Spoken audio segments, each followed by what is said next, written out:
money go far away. Now Spike Lee, he told Billy Lion. Bonjour à toutes et à tous, bienvenue dans ce format nouveau de Baleine sous gravillon qui est un hors-série et qui fait suite au tout premier qui est né d'une espèce d'idée totalement spontanée et pas du tout prévue que j'ai fait un samedi matin après avoir été reçu dans l'émission de Dan qui est en face de moi aujourd'hui. Salut Dan. Salut Marc. Je suis ravi de t'avoir, tu es cet animateur radio sur Fréquence 3 qui a eu la mauvaise idée de m'inviter dans son émission la dernière fois et tu m'avais invité, pareil, assez spontanément pour qu'on parle d'un mal moderne qui est celui, qui nous concerne tous, hein, de la perte de temps ou de la gestion du temps pour le moins questionnable. Et devant le succès de ce petit hors-série, je me suis dit que ça serait de bon ton de faire un numéro 2 avec Dan, cette fois-ci qui revient dans Baleine, au lieu que ce soit l'inverse. Et donc voilà, merci d'être venu, t'es chez moi, on est bien, on est devant un petit thé, et puis on va continuer à discuter de ces histoires de temps qu'on prend ou qu'on ne prend pas. Et tu m'as fait l'honneur de venir avec quelques livres que je te laisse peut-être dans un premier temps nous présenter. Je suis venu avec, oui en effet, 2 bouquins qui sont juste à ma gauche. Des bouquins que j'utilise presque comme des étendards, tu sais, ces t-shirts qu'on porte dans la rue, genre Go Vegan ou Je t'aime, tout simplement. Ouais, j'aimerais bien en voir un peu plus, des t-shirts Je t'aime. La femme que j'aime arbore un pull sur lequel il y a écrit Je t'aime. Et je trouve ça magnifique. Chacun le prend pour soi, c'est ça qui est beau. Pourvu qu'elle le garde longtemps, alors, ce pull. En effet. On la salue au passage.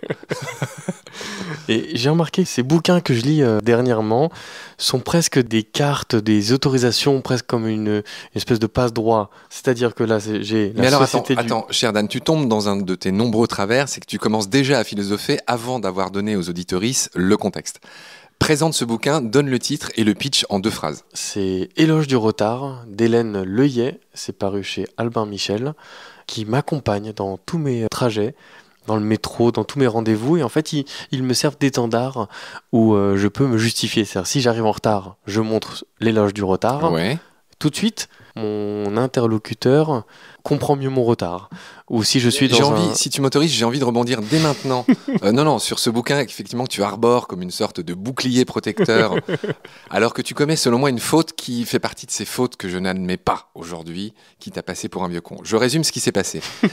Cette émission, on avait prévu de l'enregistrer la semaine dernière. Tu étais censé venir, je ne sais plus quelle heure, c'est 13h ou 14h.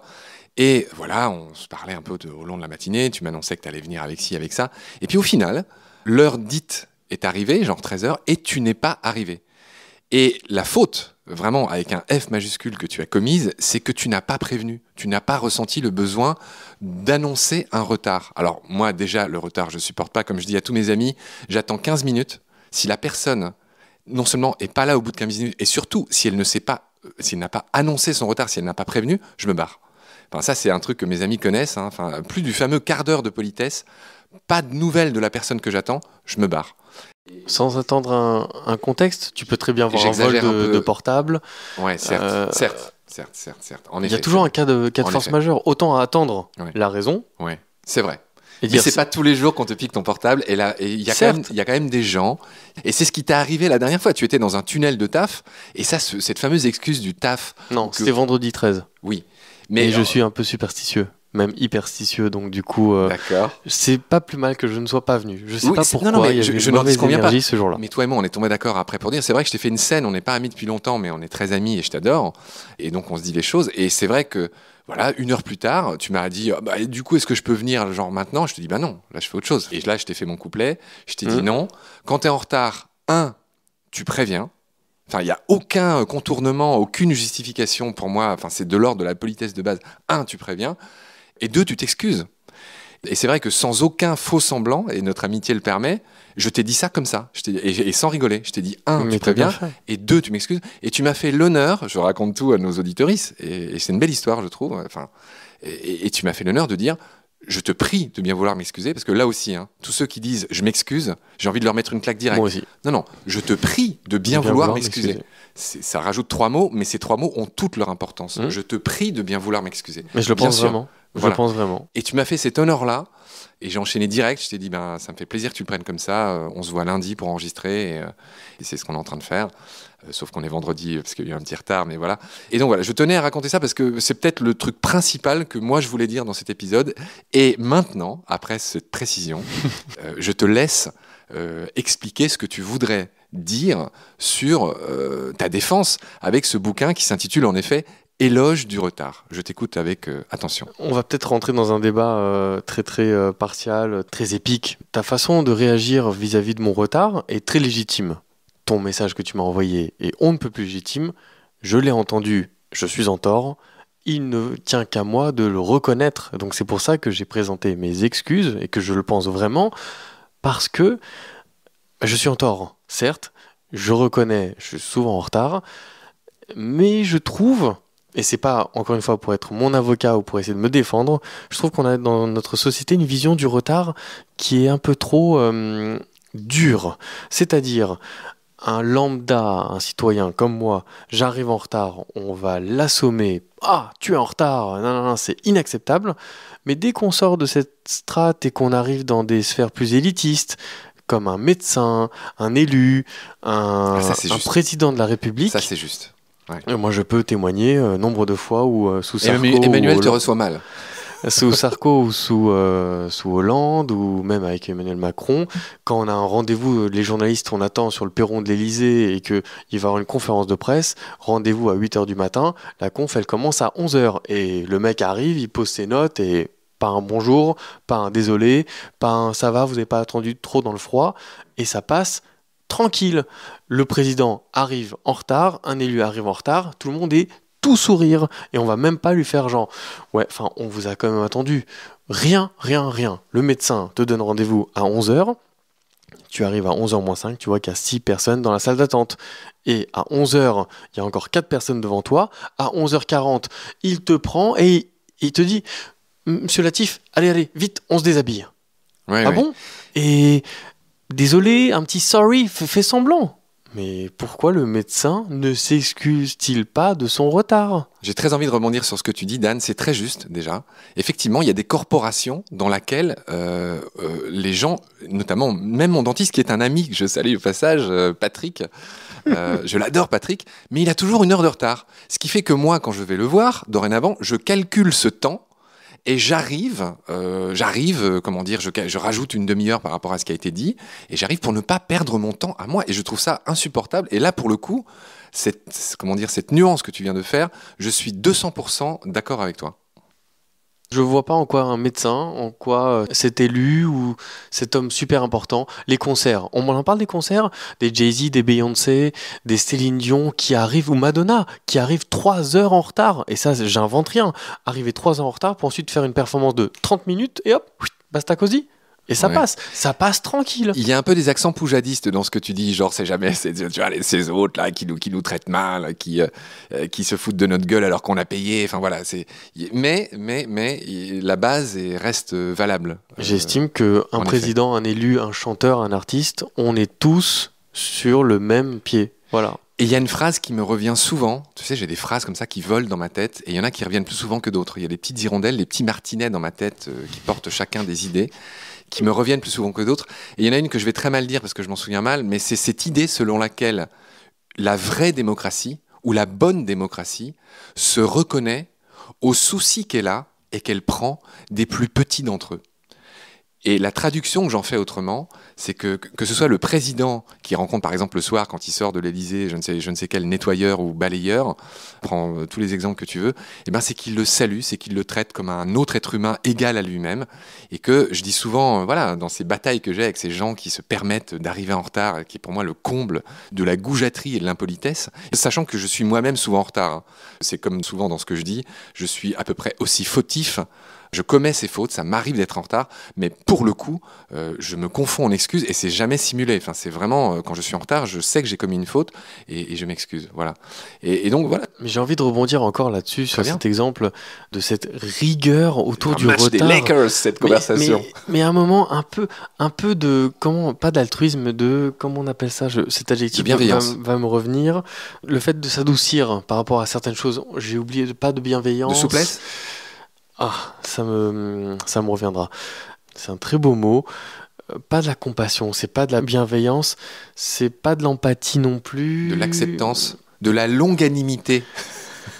C'est quelqu'un qui m'avait, un ami qui m'avait dit, parce que j'étais en train de lui relire une espèce de diatribe bien enflammée que j'étais sur le point d'envoyer à une de mes ex, et il m'a dit mais non, n'envoie pas ça, adoucis les choses, et elle te fait du mal, tu lui fais du mal, et essaye de... Bon, ça me revient plus. Ça sera cette parenthèse, peut-être que tu feras sauter au montage, mais dans le retard, dans cette rigueur du retard, il y a quelque chose de l'autre, de ne pas accepter ce retard, de malveillant. On peut plus dire « tu m'as fait perdre mon temps ». Mais non, si quelqu'un est en retard de 5 minutes, 20 minutes, 15 minutes, on sort un smartphone et on est là en train de regarder, de tweeter, de consulter, et le temps passe hyper vite sur un téléphone. Tu commences à lire ceci, tu commences à faire cela. Tu ne peux pas dire aujourd'hui le temps d'aller juste faire une course. Le temps passe trop vite. C'est pas grave, je vais aller dans un supermarché, je vais me poser dans un café, je vais peut-être prendre ce temps qui n'était pas prévu, ces 5-10 minutes de retard, une demi-heure, pour peut-être méditer, écrire un truc. On n'est pas des machines. Certes, je rebondis à nouveau sur ce que tu dis, c'est le principe de notre conversation de ce matin. Alors je ne suis pas tout à fait d'accord. C'est-à-dire que si je comprends bien ce que tu viens de dire, il y aurait deux choses. En gros, ce que tu me dis, c'est le retard, c'est pas si grave. On peut s'occuper intelligemment pendant que la personne est en retard. Certes, bien sûr, tu crois pas qu'en plus, quand quelqu'un me fait l'immense insulte d'être en retard, je vais rester comme un con à faire le pied de grue en réellement perdant mon temps. Donc bien sûr que oui, qu'on peut rattraper ce temps qui est volé, qui est vraiment volé, tu vois, j'insiste. Quand je parlais de la démocratie qui se reconnaît aux soucis qu'on a des plus petits d'entre nous, c'est ça. C'est que ce qu'on a de plus précieux, Dan, dans nos vies, c'est notre temps. Parce que ce que je disais dans le précédent hors-série que tu as peut-être écouté, c'est que nos vies sont des hoquets dans l'univers. Nos vies, tu vois, encore une fois, on croit que c'est l'argent ou les biens matériels peut-être, ou éventuellement les relations amoureuses ou quoi, je ne sais pas, les biens les plus précieux sur Terre. Mais pour moi, c'est juste le temps. Parce que le temps, c'est la matière avec laquelle tu construis la maison de ta vie, ou la maison de ce que tu es. Et donc, voler le temps de quelqu'un, c'est un crime pendable. Et ceux qui me connaissent savent quel usage je fais du mot pendable. Je dis toujours à ceux que j'aime et qui commettent une faute, et encore une fois, j'en commets moi-même beaucoup, je dis tu seras pendu demain à l'aube. C'est une manière gentille de dire t'as fait une connerie et ça m'énerve. Sauf qu'au lieu de dire t'as fait une connerie et ça m'énerve, je dis tu seras pendu demain à l'aube. Du coup, je m'en sors avec une pirouette et un sourire. Mais au fond, c'est quand même pour faire un reproche. Et encore une fois, j'en mérite moi-même beaucoup. Je prends beaucoup de précautions par rapport à ça. Mais je sais que je suis en mauvaise posture pour défendre quelque chose dont je suis coupable. J'aurais peut-être été quelqu'un hyper ponctuel. Je n'aurais jamais pu avoir cette ouverture d'esprit pour tolérer un retard. Mais je sais pas, mais tu dis, cette phrase m'a fait... tu dis, tu voles le temps de quelqu'un. Inconsciemment. Mais si tu estimes voler le temps de quelqu'un, donc tu matérialises ce temps. Et sous-entendu, est-ce que tu penserais que le temps, c'est de l'argent ? Ah, le temps, c'est beaucoup plus que de l'argent. C'est entre autres de l'argent, mais c'est, comme je l'ai dit avant, c'est la matière que tu utilises pour vivre. Je ne sais pas, je sais pas quelle métaphore prendre, c'est l'air que tu respires, le temps. C'est tout, le temps. Et si t'as pas le temps, si t'as plus de temps, si tu t'inscris pas dans la trame du temps, tu n'existes pas. Tu n'existes plus. Donc, trêve de philosophie. Il faut relire le bouquin d'Étienne Klein, formidable, ce spécialiste du temps là, qui fait la conversation scientifique sur France Q. Mais soyons clairs, en tout cas, je ne suis pas en train de défendre ou de faire l'apologie du fait que je sois tout le temps en retard, mais j'en appelle à cette bienveillance et cette compréhension du retard. Je préfère que quelqu'un comprenne le retard que j'ai eu, plutôt que me dire « ouais, t'es en retard, c'est comme d'hab », de m'exécuter ou de dire « je suis parti ». À un moment, il faut savoir un peu juger le retard. Je suis en retard. T'as perdu 15 minutes de ta vie. Quand tu dis juger, c'est pas pour te corriger, mais sous-peser, en estimer en fait, la validité ou les excuses, les contours. Oui, je me suis pas bien exprimé, mais t'as perdu 15 minutes de ta vie. Parce que moi, de fait, j'ai jugé ton retard. Enfin, j'entends. Mais j'ai dit non, ça me va pas. Attention, je suis pas en train de prendre ma défense sur ce retard-là. Oui, ce retard-là de la semaine dernière est inexcusable. Moi, je parle d'un retard quotidien ou des retards qui arrivent souvent. Tu es coincé. Non, tu as perdu 15 minutes de ta vie dans ce retard. j'entends. Mais moi, enfin, quand je dis moi, c'est une façon de parler. C'est la personne qui était aussi restée 15 minutes coincée dans ce RER, dans une chaleur de vestiaire, a aussi perdu son temps. Donc, à un moment, si on réfléchit bien, il faut relativiser. Et je vais maintenant essayer de faire une sorte de branching out pour rester très en français. Redis ce mot en anglais avec cet The accent incroyable. The branching out. Branching, comment tu appelles ça? The branching out. Si je devais Breaching? branching out. Je connais pas le C'est mot. une sorte d'ouverture Ouais. avec une transition sur le sujet. C'est ce que tu fais en fait à la fin d'une dissertation. C'est-à-dire que tu finis le sujet principal et tu ouvres Oui, oui. pour clôturer un essai ou une... Mais alors, pardon, c'est vraiment pas pour m'acharner sur toi comme une hyène sur une vieille Vas-y, carcasse vas-y, de zèbre. Non, mais moi, tu sais, qui connais un peu l'océan, Pourquoi tout tant ça, de haine? les baleines qui sautent hors de l'eau, ça s'appelle le breaching. Donc, Oui. du verbe anglais B-R-E-A. Mais ça, c'est fendre C-H. la brèche. Oui, Donc, voilà, mais ce mot-là que tu viens d'employer, Branching out. je ne le connais pas. Donc, ça serait B-R-E-N. non, B-R-A-N. Branching. Ah oui, out. donc pardon, je viens seulement de comprendre. Donc c'est une histoire de branches et de Voilà. ce qu'avec un autre ami on appelle les dendrites, c'est-à-dire voilà une sorte de ramification de la conversation ou de sortie d'une idée vers une autre. Pour ne D'accord. pas tergiverser pardonne-moi. sur Ouais, ouais. ce sujet, mais le confinement est arrivé et là tout le monde s'est déréglé parce qu'on s'est rendu compte que le temps n'avait aucune valeur. C'est-à-dire que on pouvait se lever à n'importe quelle heure, il n'y avait plus rien. Attention, c'est pas le temps qui n'a aucune valeur. Là, c'est autre chose. Mais là, c'est l'usage qu'on en fait. mais on s'est rendu qui a compte changé. que les fameux rendez-vous, les fameuses expressions "je suis sous l'eau, j'ai pas le temps" ou le temps passe trop vite, Prise de conscience. eh ben on s'est recentré. On s'est rendu compte que finalement, on avait du temps et que le temps passait très lentement. C'est un des trucs que j'ai dit dans ton émission. Tu m'as d'ailleurs posé cette question assez subtile. Est-ce que le confinement a changé quelque chose? Et je t'avais dit, ah bah oui, là tout le monde a revu ses standards, dont moi. Et là, brutalement, on a tous eu le temps pour nos amis, pour ceux qu'on aime. On l'a pris. On faisait ces fameux Skypero et autres rendez-vous Zoom, etc. Ah oui, là pour le coup, tu as raison de souligner ça. Je Et pense pas tout le monde. Hein. peut-être pas Parce tout que le monde. celui qui s'est installé devant Netflix et qui a Certes. refait toute l'anthologie de Friends et Ouais. toutes ces séries interminables n'a pas senti le confinement. Donc ça peut aussi passer très rapidement Ouais, comme c'est très ça. juste, ouais, très, très juste aussi. Cher Dan, je pense qu'on commence à avoir fait le tour de cette histoire de retard. Je voudrais juste que tu résumes les idées clés, les idées phares, les idées les plus importantes du bouquin qui a posé devant toi, sans quoi il eût été inutile que tu l'apportes aujourd'hui. Et puis, on va clore cette première, on va clore cette première série, et après ça, je te retrouverai très vite pour un autre que je décrirai tout à l'heure. Résume-moi ce bouquin en quelques phrases. Je vais être très honnête, je suis déjà sur un livre actuellement et j'ai parcouru, on va dire, l'incipit de ce livre parce que je trouvais que... L'incipit ou la quatrième de couve? Non, l'incipit. C'est-à-dire la C'est première page. les premières lignes de Pardon, d'accord. la première page. Ok. Mais là, en fait, je regardais la quatrième de couve pour voir et en fait pour trouver le titre exact d'Hélène Leuillet, qui est maître de conférence en philosophie en Sorbonne et qui est psychanalyste. Donc du coup, elle a vraiment une légitimité. Oui, une légitimité, on l'entend bien. Je veux bien que tu lises la quatrième de couve, elle fait quelques lignes. Hélène Leuillet est maître de conférence en philosophie à la Sorbonne et psychanalyste. Elle a notamment publié chez Albin Michel Du voisinage, Réflexion sur la coexistence humaine et Tu haïras ton prochain comme toi-même. Les tentations radicales de la jeunesse en 2018. Et donc du coup, j'ai trouvé que le sujet était intéressant parce que faire l'éloge du retard, d'un point de vue d'une psychanalyste et surtout d'une philosophe, c'est une façon En fait, j'ai même envie de te lire le résumé de la quatrième de page. Ouais, vas-y, ouais. Bah, c'était ça que je te demandais d'ailleurs. Je te demandais pas qui était cette nana, je te demandais en gros c'est quoi le pitch. Une angoisse nous hante, être en retard.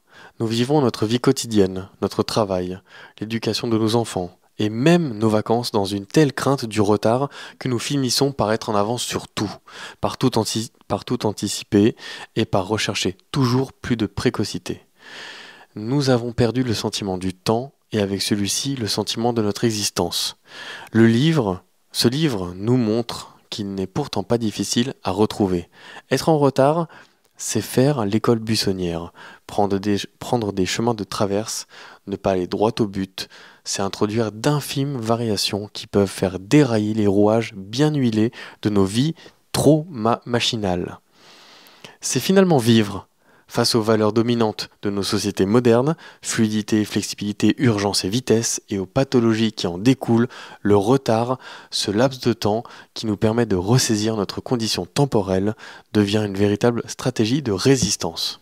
C'est intéressant ce qu'elle dit. Alors évidemment, je pense que je suis pas d'accord avec elle sur le fond, qui consiste à trouver une vertu au retard qui est avant tout un coup de canif dans une relation ou une amitié ou ce que tu veux. Mais ce qu'elle dit, c'est intéressant. C'est-à-dire qu'un peu comme en génétique, c'est-à-dire dans la fameuse théorie de l'évolution, tu vois, la vie cherche son chemin. C'est-à-dire qu'elle crée des mutations.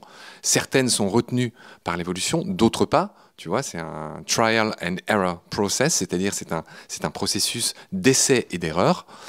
Et donc, ce que je comprends de ce que tu viens de lire, c'est que cette nana dit, parfois, être en retard débouche sur une belle découverte.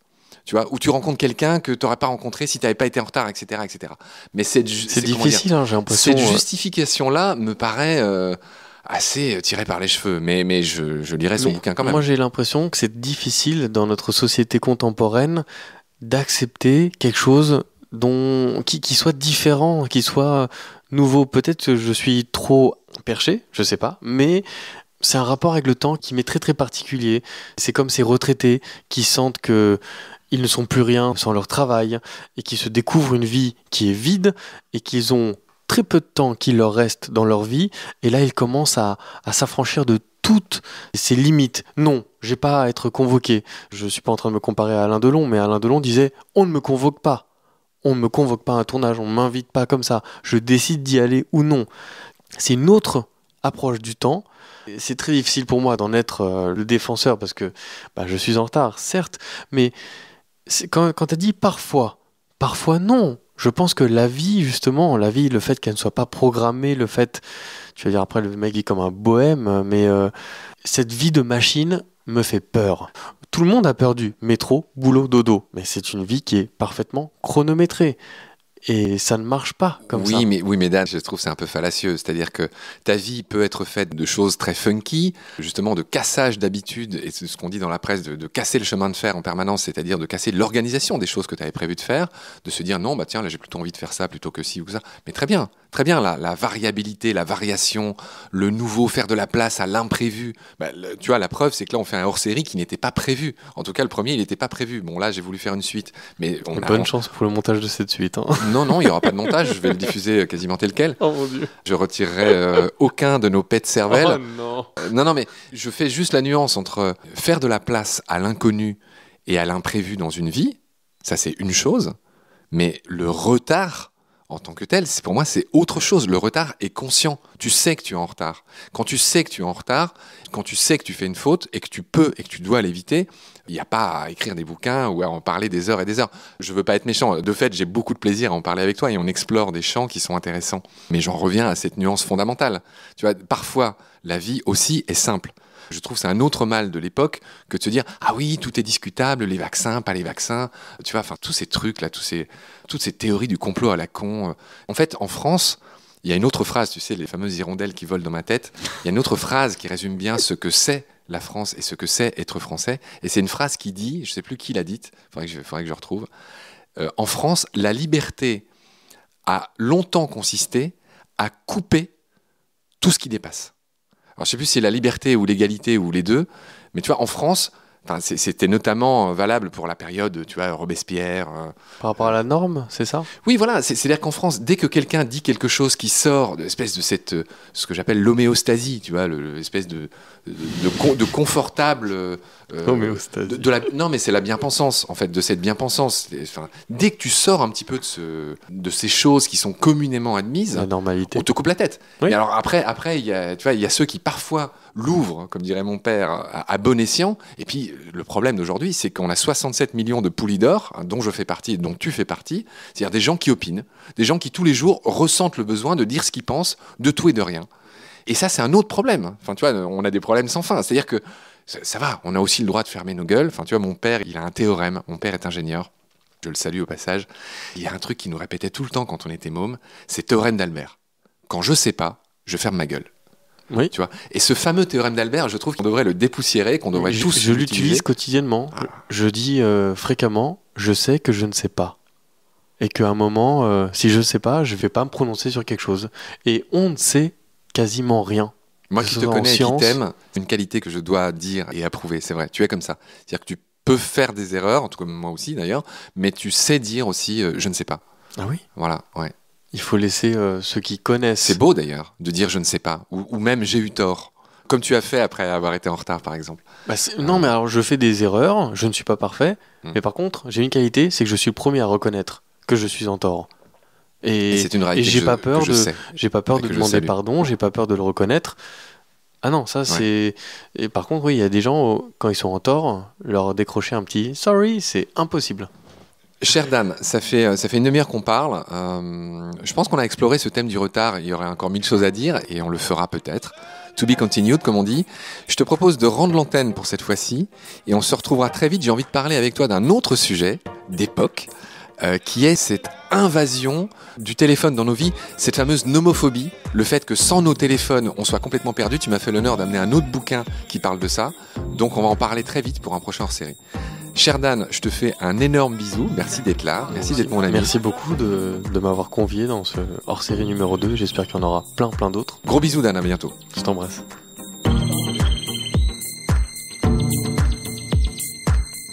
I want to be a leader for the people of Australia. And I am the leader. I'm going to be the leader of the revolution. I want to be a leader for the people of Australia. And I am the leader. I'm going to be the leader of the revolution. I want to be a leader for the people of Australia. People of Australia. People of Australia.